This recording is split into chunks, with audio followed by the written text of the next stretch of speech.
Alright guys, this is my custom 1861 Navy. It is a Taylor's import. It is a Uberti manufacturer, and Longhunters has done some work to it. Mr. Jim Finch is the owner there.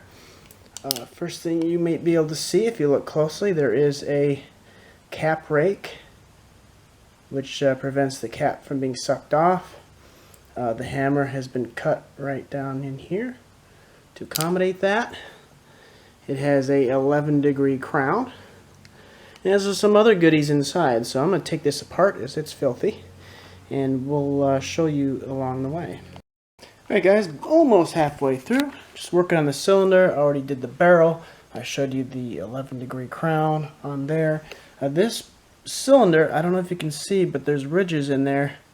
This has been bored about halfway to 380. Not 380, 378, so that it takes a 380 ball, is what I meant to say.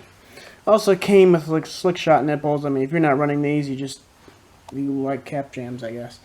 So they work good, and what that does is that 378 chamber will fit now my barrel to make sure I have a tight seal.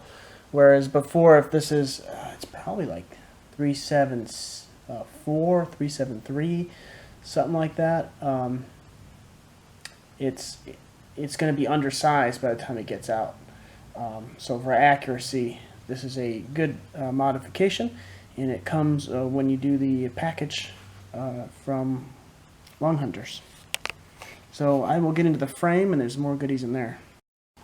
Alright, the next little surprise in the frame is when you take off the grips, you'll see that spring poking out. And let's see if I can dump it out. No, okay, I'll pick it out. We have a little spring and a plunger. That, of course, is working the hand. So put that somewhere where we don't lose it. Over there, and we will keep going. Alright, before I keep going, if you don't have Grace USA screwdrivers, you need to get them. This is for single action armies and any replicas of percussion. The other thing this gun has is a reduced mainspring. You can see the thinness of that spring. And below here we have a trigger bolt spring, which is a piano wire style, so it's less apt to break. So let's keep going, see what else we can find. Alright, a couple things I want to take note of here. First, here's our bolt. It's dirty. So I see guys are just like, oh, I'm put my frame under the sink and that's how I clean it. No, you gotta take everything apart when you shoot black powder. You really do. Now you can see on this closest arm, maybe you can't. I'll assume you can. I'm looking through your viewfinder. But there's definitely been work done to it. So you can see side by side it's been thinned and has been shortened and profiled. So when I get the hammer out, you'll see, if you don't know, this leg here goes on the cam bolt on the hammer. And it's got to go past it, and then it kind of acts like a spring, and it springs back over. And that's one of the clicks you hear when you're cocking the hammer.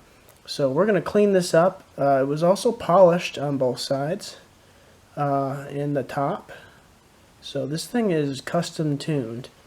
Now let's keep going and see if we can find anything else. Alright, so now I just want to show you the trigger. You can see it's been polished. That sear's been polished. And it's got a nice little crisp edge on it.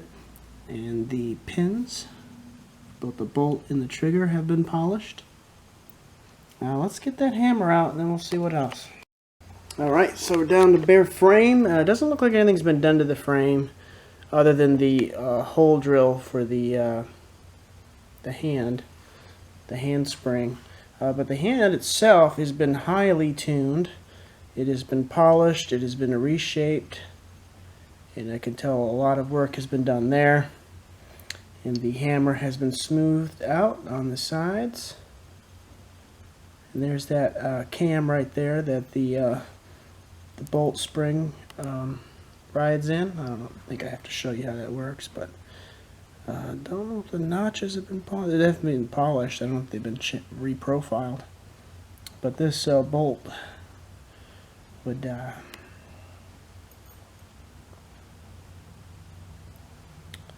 ride in the gun. Oh, I can't show you. But anyway, it would go over that cam notch there. So that's about all it. Let me get this thing put together now. It's in pieces. I like to keep things grouped together. Just makes it easier to put back together. But it's not too hard after you've done it once or twice. Now there's a lot of junk that gets in that channel for the hand. You can see all this junk on my brush, on my Q-tip. So you really, there's no way around it. You have to break it down all the way or your gun is just going to get nasty. So there it is. It's back together.